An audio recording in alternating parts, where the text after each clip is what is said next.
Yeah, obviously people will join us anytime soon. So that's cool.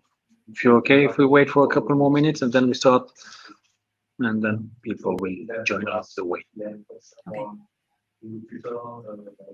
Thank you very much, Jen. no problem.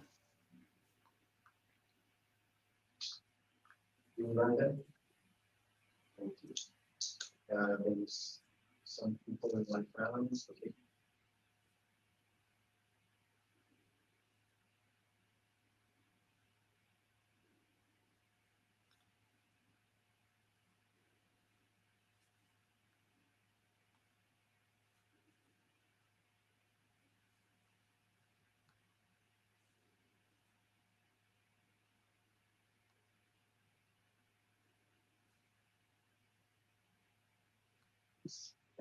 Okay, so welcome, Jen, to this day of conference at Agile Brussels. So you're joining us from Bend, Oregon, and you're gonna speak of how we're gonna take off our camouflage.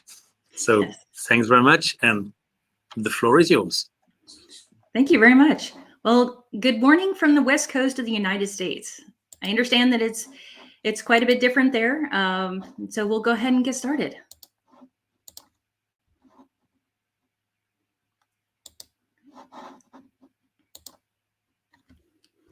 So today we're going to be taking off our camouflage.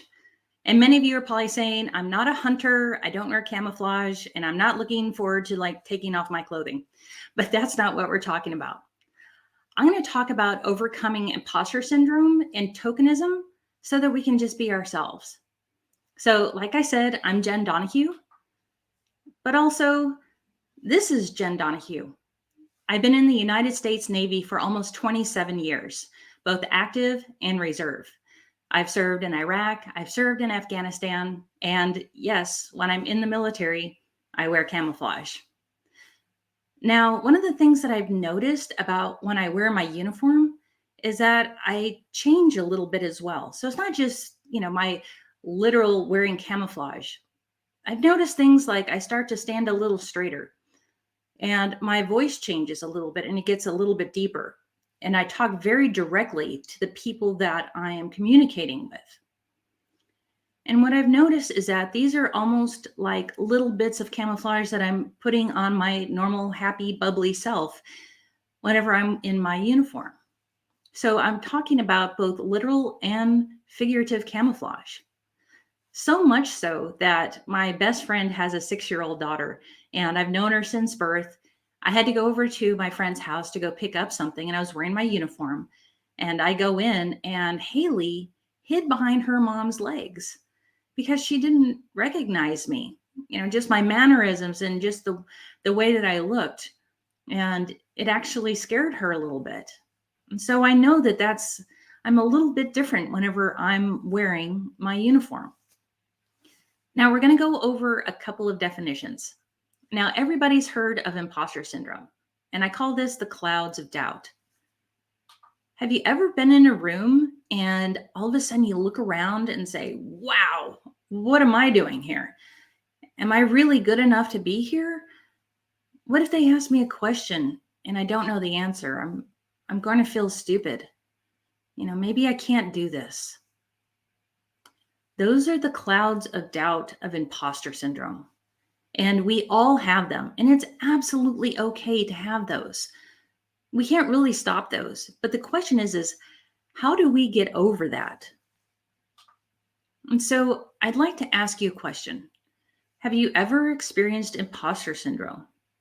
I know I have. I was on a call the other day and I realized that I was changing a little bit of my speech pattern to more carefully match the people that I was speaking with.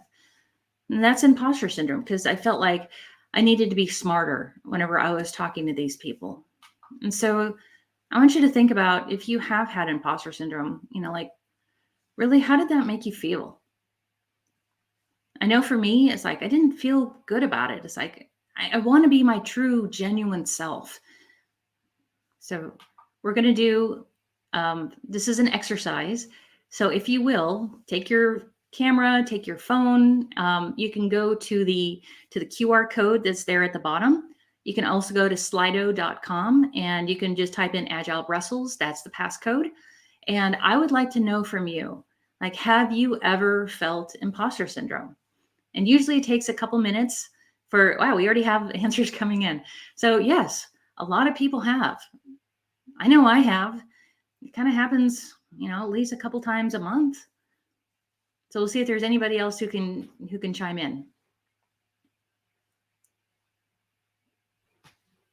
And again, sometimes it just takes a little while for it to actually catch up. All right, so it looks like we have at least 2 people, and yes, they have had imposter syndrome. And that's absolutely okay. The question is how do we get over that? So now 4 people, everybody's had it, right? We're at 100%. Now, the next one that I want to go over is called tokenism. This is where you're sitting in the room, and again, you look around and you say, oh my gosh, I'm the only female in the room. Am I the token female? Or maybe you're the only person of color. Maybe you're the only millennial in a group of a bunch of old boomers and Gen Xers like me, and you think, oh my gosh, I'm the token millennial. Tokenism, that's a little bit different than imposter syndrome, because with tokenism, we realize that we might stick out, that we might get sidelined because we look different. And a lot of times with tokenism, that's when we really start to pile on the camouflage, because we want to blend in. We don't want to stick out. Sometimes we do want to stick out, but we don't want to stick out for the wrong reasons. And so usually with tokenism, that's usually when we start to camouflage ourselves so that we look like our different peers. Now, I'll tell you that I'm an engineer, and I'm an engineer in the military, and there's very few women, one in engineering and even fewer that have joined the military. What I do in the military, there's only about 9% women. And so most of the time, I am the only woman in the room. And I will tell you that I never wanted to be the token female. That is an awful feeling. No, I wanted to be there because of my merits, that I was the best officer, that I was the best commanding officer, that I was the best engineer. That's why I wanted to be in the room. I didn't want to be in the room because of my gender. And I had to look at it a different way to say, you know what? I don't want to be the token. And so I'll ask you guys again. It's like, have you ever felt like the token? And really, like, how did that make you feel? And so we'll go back to our quiz again. It's still the same QR code. So I'll just ask you, have you ever felt like the token? Yes. No. Oh, good. Good. Oh, good. We have a lot of people who don't feel like the token. Kind of going back and forth a little bit between 60 and 40%. Ooh, it looks like more people have not felt like the token. That's good. That's actually very encouraging to hear, because nobody wants to feel like that token. We want to be there because of our merits. Now, I want to go over a couple of different case studies with you. So our first case study is Ada. Now, Ada is a brilliant engineer. She is the very first female professor at a very prestigious university in California. Now, it's a very particular niche of engineering, and so she's the very first one there in the department. What's interesting is that her husband also got accepted at the same time, and so he's just right down the hall. And she says, you know what? It's just different for me. And I said, well, what do you mean? She said, I can hear my husband down the hall because they all keep their doors open. And her husband is very direct with people.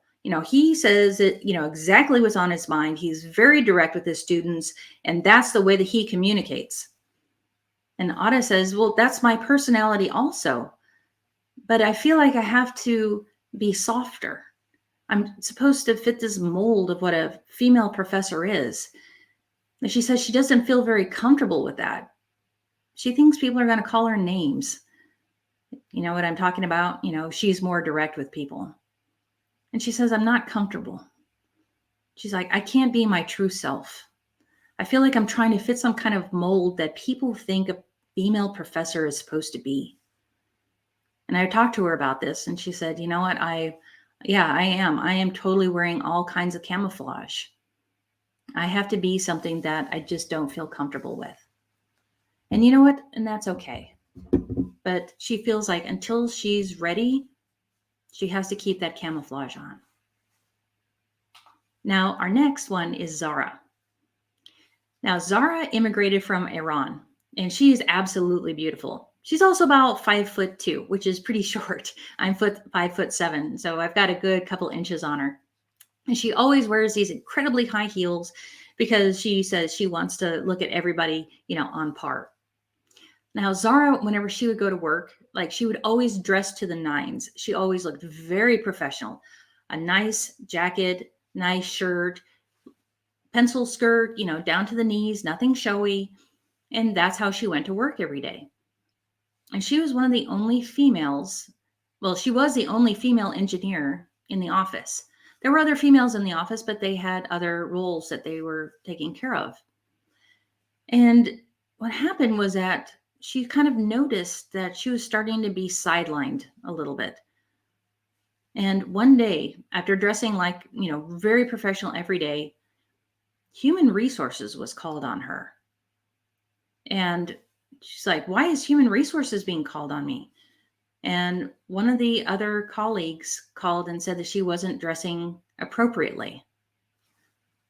Appropriately, she looks absolutely beautiful and professional every single day. But she wasn't wearing the typical engineer outfit. You know what I'm talking about, with the khaki pants and the blue button-down shirt.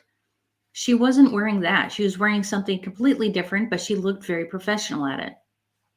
And she got HR called on her. And she was like, I don't understand.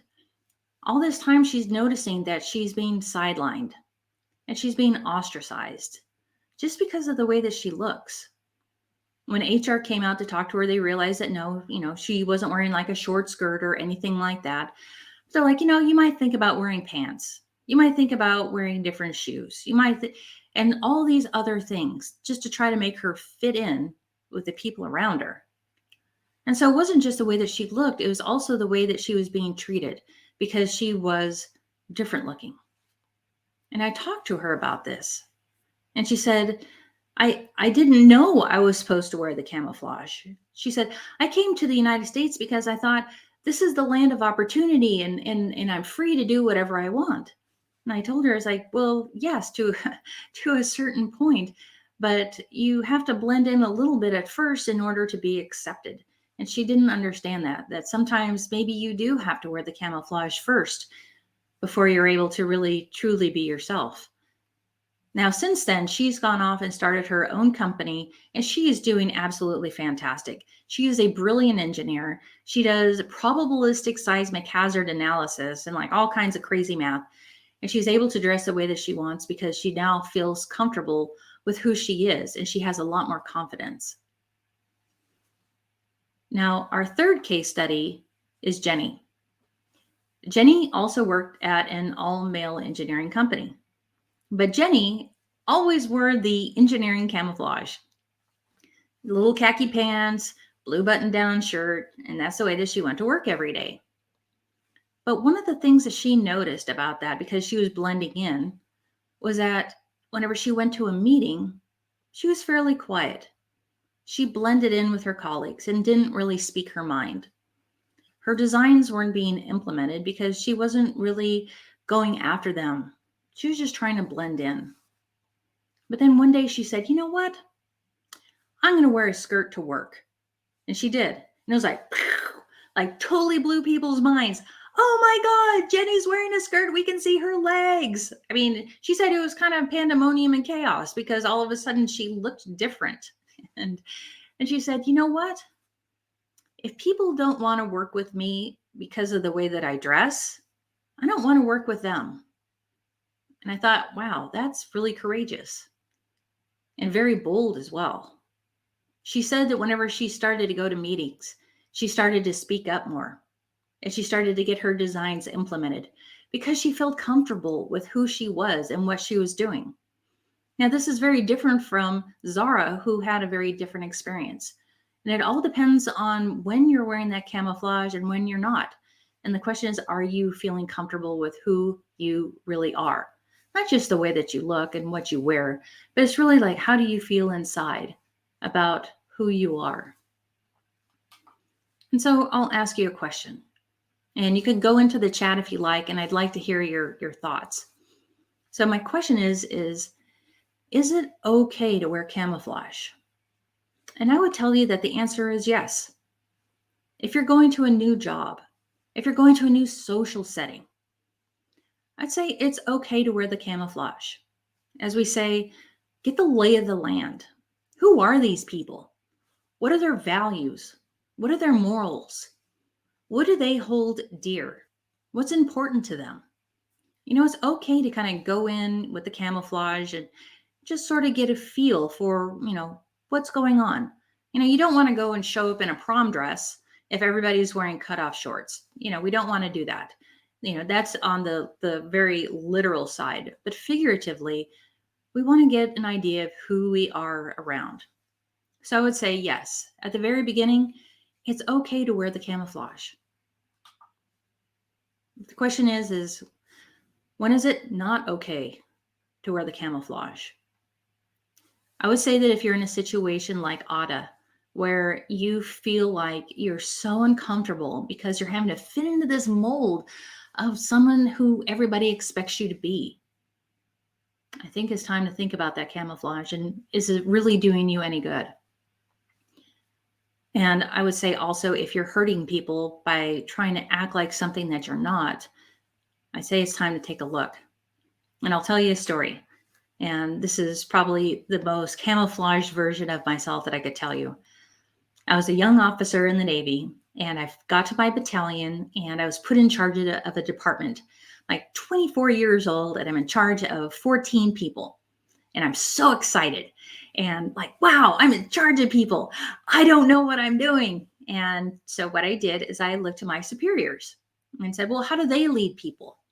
And they were all yellers. That's who they were. It's like, okay, I got this. Now, we had some very important evaluations that we had to get done. And evaluations are very important because they go up for a board and it helps people get promoted to the next rank. So I had this huge stack of evaluations and I take it into my boss and, I'm kind of proud of it. My team's done pretty good at getting them ready to go.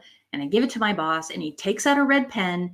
And he just goes to town on this. It's just like a bloody massacre. Like there's red pen, there's like ink dripping off the sides. It's horrible. And he yells at me and he demeans me. And he's like, you have to do better than this. I can't believe that you would give this to me.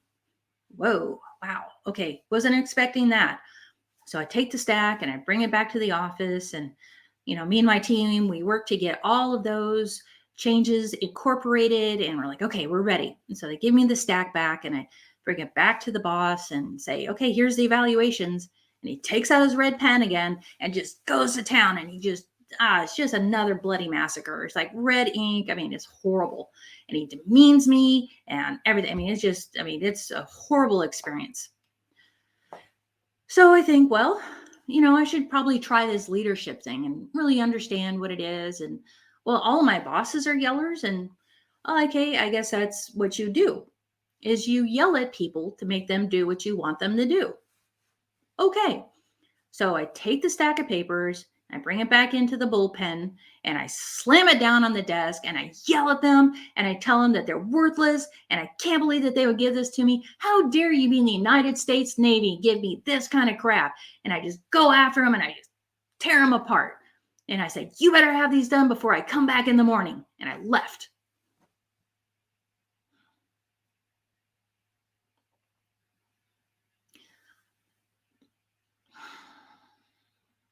After 24 years, I'm still embarrassed by that.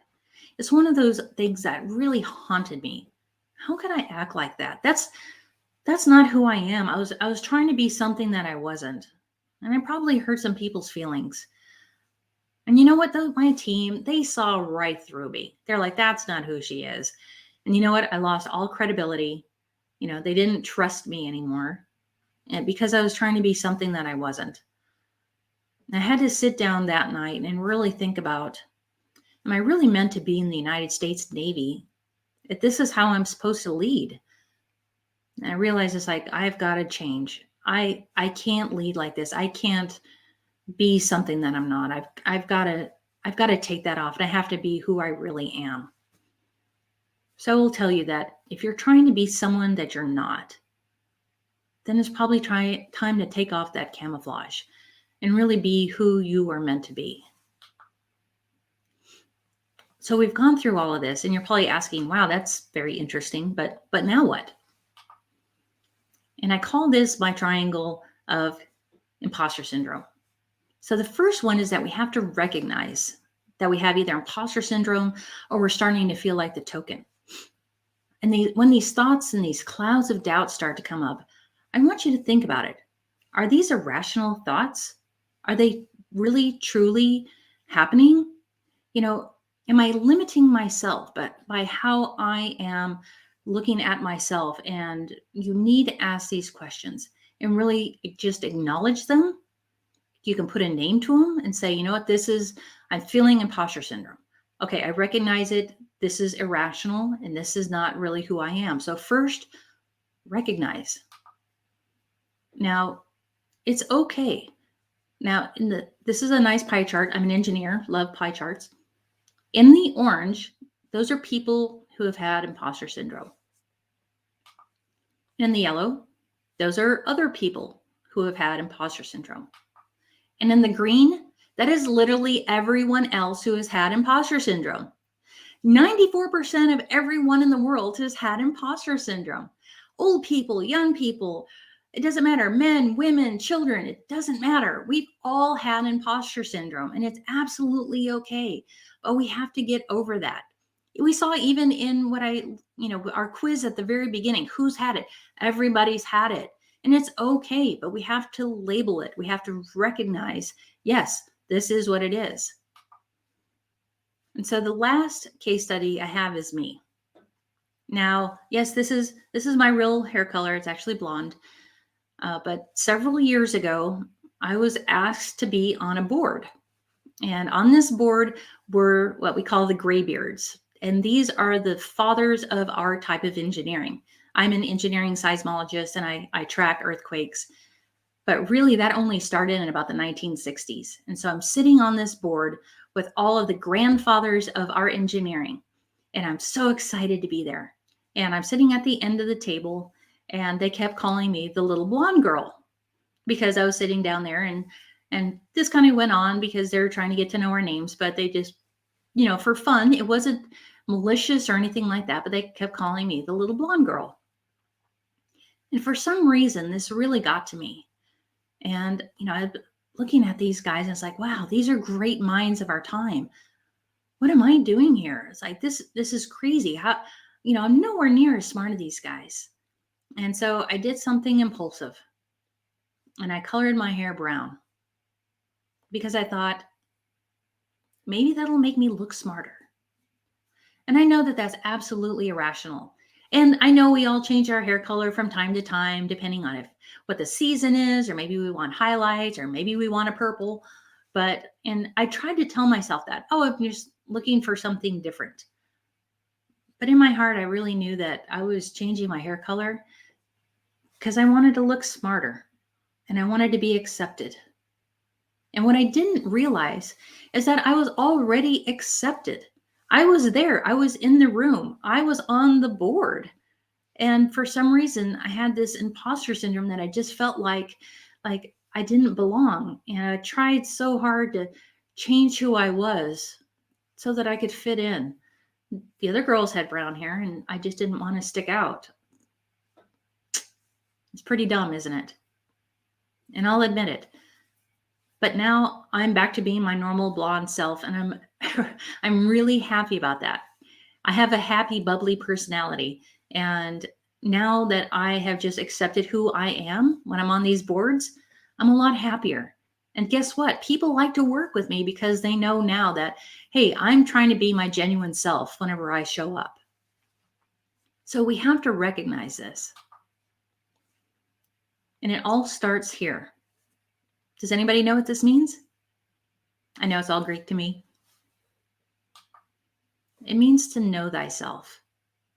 So this is one of the Delphic maxims that was written on the Temple of Apollo in 1400 BC. What this tells me is that if it was good enough for those old guys back then, it's absolutely relevant for today. It all starts with you.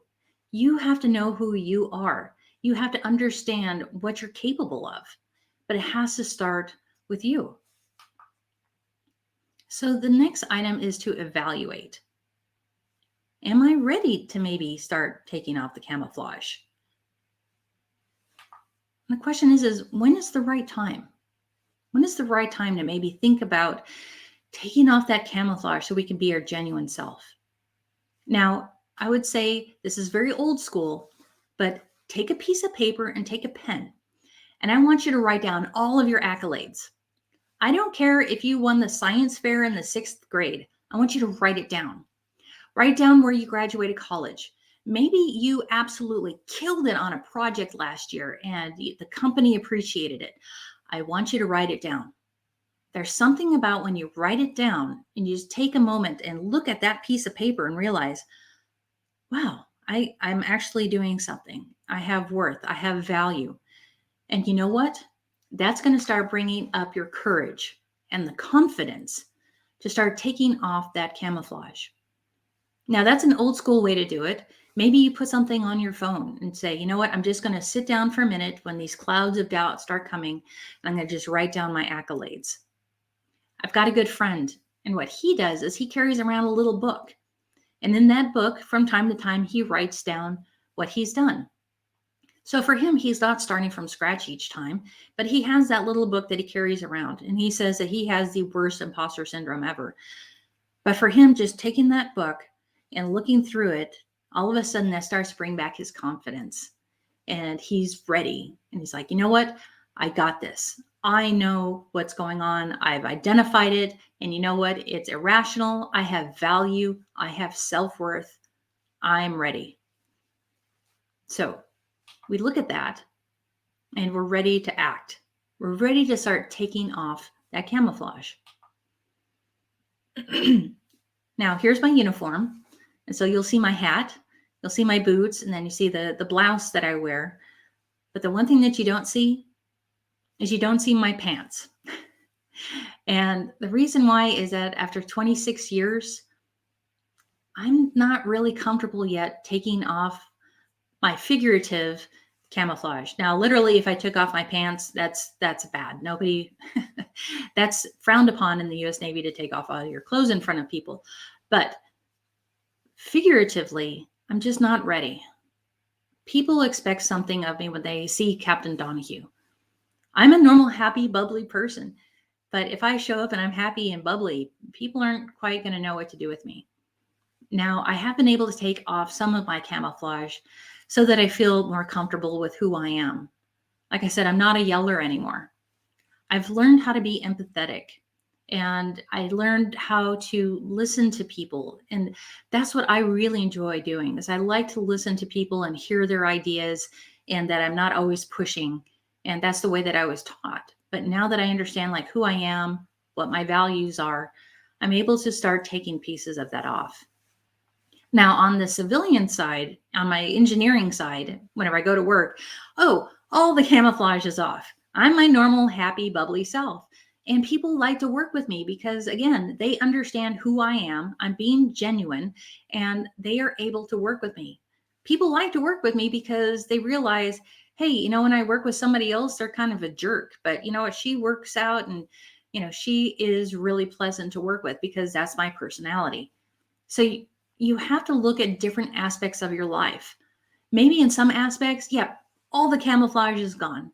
Maybe in some, you know, you feel like you have to wear a little bit of it. And again, that's absolutely okay, as long as you recognize it. And so on Monday morning, I want you to think about a couple of actions. First off, I want you to take a hard look in the mirror. Are you wearing camouflage? Are you somehow covering up who you genuinely are? Are you ready to take it off? Maybe you have to call someone. Maybe call your mentor. maybe your best friend, and ask them and say, you know what? When I go to work or in different social settings, am I a little bit different? Do I act differently? Do I speak differently? Probably the answer might be yes. Call your mentor and say, you know what? I recognize this. I'm ready to be my true, genuine self. Maybe they can help you get to be your genuine self by trying to take some of that camouflage off. So make those phone calls. Now, these are some of the most important ones, and I hope you write these down. I want you to focus on your value. Corporations, they don't like risk. So if they've put you into a position, they have faith in you that you're going to be able to execute that position. They're not going to put you in there because they think you're going to fail. They put you there for a reason. So you need to understand what your value is. You belong there. Next, I want you to track your successes. We talked about just writing them down, or maybe you put them in a book, but I want you to start tracking those. Those are going to build confidence and also courage as well. So start tracking those. Next, I want you to remind yourself of the positives. It is so easy these days to get dragged down into the negatives. There's so much negative publicity these days. If you look at the news and everything else that's going on around us, there's a lot of people with really negative attitudes as well. And it's really easy for us to get pulled down into that. That's when the clouds of doubt start to come in. That's when we start to feel like a token. So I need you to remind yourself of the positives. Realize you are there because you have merit. And just take and hold on to those positives. That's going to help get you through that storm. Next, I want you to embrace your strengths. I would encourage you, go out and take one of the personality tests. Myers-Briggs, Clifton Strengths, maybe one of the DISC assessments.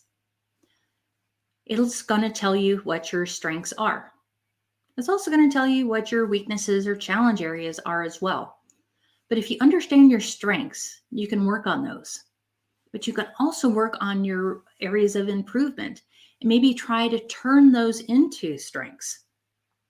So embrace those. Understand what they are. And through that, you're going to be able to project those. You can project your strengths.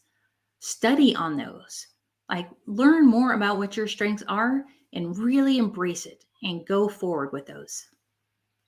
And last, and this is probably the most important one. Let's see if I can hide this. Oops. Sorry about that. Go back. Go back. There we go. Well, the bottom line says, stop comparing yourself to others. Stop comparing yourself to others. When you're in a room and you start to look around, you say, oh my gosh, why am I here? Look at this person over here. Look at how accomplished they are. It's so easy to look at their strengths and think of those as our weakness. No, I want you to look at them as an inspiration. That's where you can be. That's what you can do by looking at your values, looking at your strengths. So I want you to think of these people whenever you start to look around. I want you to think of them as inspiration. So stop comparing yourself to others. And by doing so, what that's going to do is that's going to elevate you. You are going to feel better about yourself if you stop comparing yourself to others. Someone famous once said, stop comparing yourself to others because they're already taken. You need to be who you are. And so my question to you is, if you feel like you're wearing camouflage, what would it feel like to take that camouflage off? I know I've spoken to people before and they feel like, you know what, I feel a little bit more liberated, or I feel like I have more courage. Some people feel like they're going to be more vulnerable. So I ask you, if you feel like you're wearing camouflage, what would it feel like to take it off? And I'll just wait a few minutes. Ooh, freedom. That's a good one. And you can put in as many answers as you like. And we can talk about this a little bit more in the chat whenever we're done about What are those feelings that, you know what, I'm able to take it off. I feel good about myself. And we'll just give it another minute just to make sure that some of the answers get in there.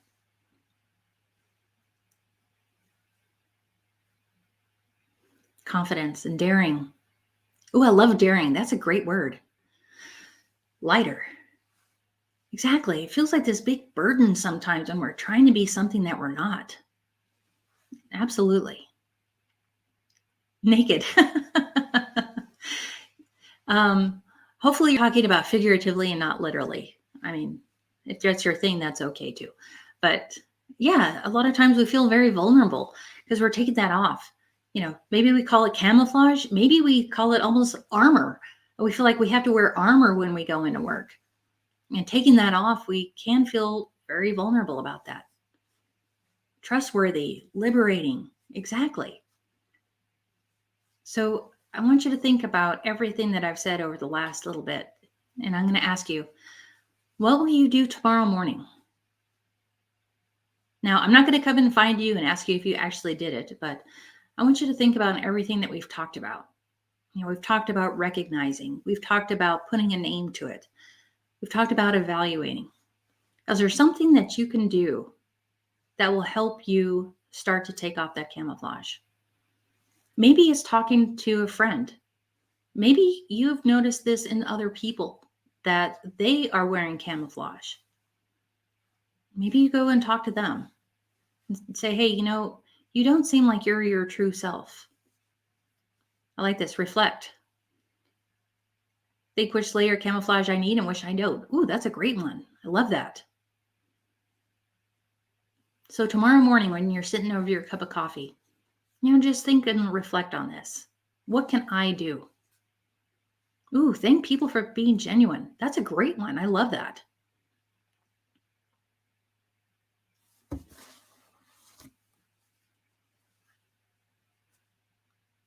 Okay, with that, I'd really like to say thank you. So this is a separate QR code. If you like, you can follow me this way. But if you go to this, I've actually put together a video of about how we can start working on trust with our teams. But I want to say thank you so much. I really appreciate you all being here. I realize I'm the very last speaker, and that might be keeping you from dinner with a spouse or maybe going out. But I really appreciate all of you being here. And with that, I'd love to have any of your Q&As. So I'm going to stop sharing.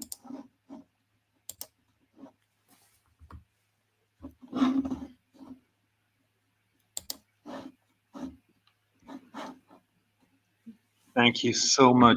I really, really loved your personas and the way you told your story. We're marvelous. Thanks very much for that. So we have time now. If the attendees want to share questions, we have time to fill those questions so we can.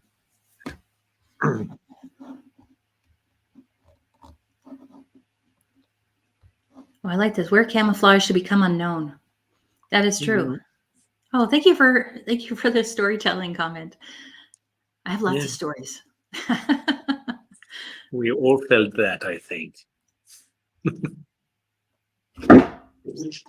Ooh, Instagram culture. Don't post negative things. That's a great one. I'm going to go to the Q&A and see if there's any Q&As. Does anybody have any questions? I'd love to answer your questions.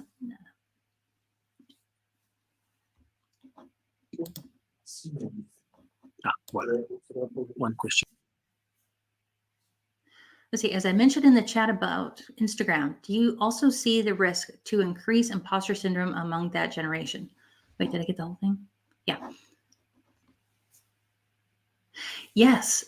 One of the things I've noticed, especially in the last 10 years on Instagram, because we have the influencers that are out there, and we all just want to look like them and we want to be like them because they're famous and they are beautiful. And a lot of times we try to be something that we're not. And that's a really hard thing for people to understand is, yes, you might try to be like them, but are you really being your true self and are you happy?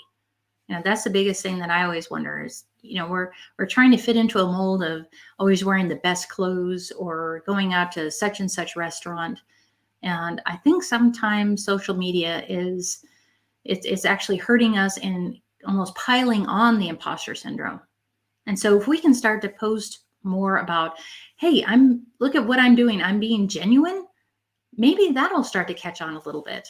We could hashtag take off your camouflage, so and just see if that starts to help people. So Wim, I hope that answered your question. Thanks, Jen. I've got one question. I didn't type it, but what are some telltale signs that we are wearing camouflage? Because sometimes we are not aware of it. And that what you mentioned about asking others, but sometimes in some situations, the people who know us best are not there. So how can we increase the self-consciousness of the camouflage we might be wearing in some cases? For me, it started with people telling me that I was doing it, and that started to bring it to my conscious. My husband can always tell when I'm on a military call because my voice gets deeper and I get very direct with people. Normally, whenever I'm talking about engineering, I'm kind of light and this is the way that I talk. But whenever I'm on my military calls, this is the way that I speak. This is what we're going to do. This is how we're going to do it. And so he can hear it in the hallway and he's like, oh, you were on a military call, weren't you? And I was like, oh, yes, I was. So he's helped me bring it to the conscious. And I now realize, yes, that's what I do. And I think if we also we have to take a step back. We have to breathe a little bit and think about what we've done during the day and how we've acted. Like I said, I was on a call the other day, and for some reason, I was trying to use all these big words that I wouldn't normally use, but I felt like I was trying to act smarter on the call. And whenever I was done with the call, that's what I was like, what was I doing? I was like, people know who I am. They put me on that call for a reason. And I just have to think to myself, why did I do that? Okay, next call, I'm not going to do that. So I think it takes a lot of just self-awareness and stopping and reflecting. That's what I would recommend to everybody. Thank you. Thank you very much. Have we got any other questions from the public in the chat? We have this comment. Maybe an idea is to differentiate who we are and what we do for a living. Maybe an idea is to differentiate who we are and what we do for a living, for example. Absolutely. I would, I'm an engineer. I'm an engineer's engineer. Like, I love engineering. I love math. I love science. And every time I try to be artsy, like, it just doesn't work. So I understand like who I am and what I do for a living. Luckily, those two tie together very well. But I could absolutely see for others where they have to be in a position, maybe a position of power. Maybe that's who they are in their work, but maybe that's not who they are in their normal life. And so maybe it is where we have to separate the two of those.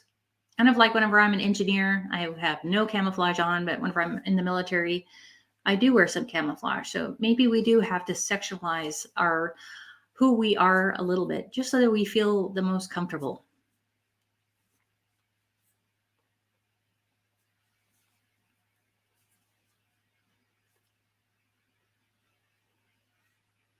Okay. So we haven't got any more questions. Thank you so much for being here tonight. This early. So it's like it's still 9 hours of time difference.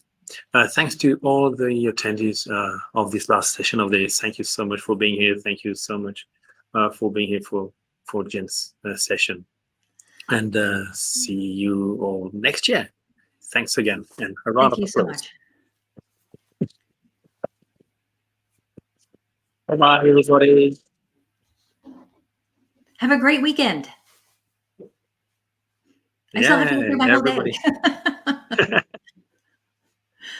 Oh, Bye-bye, everybody.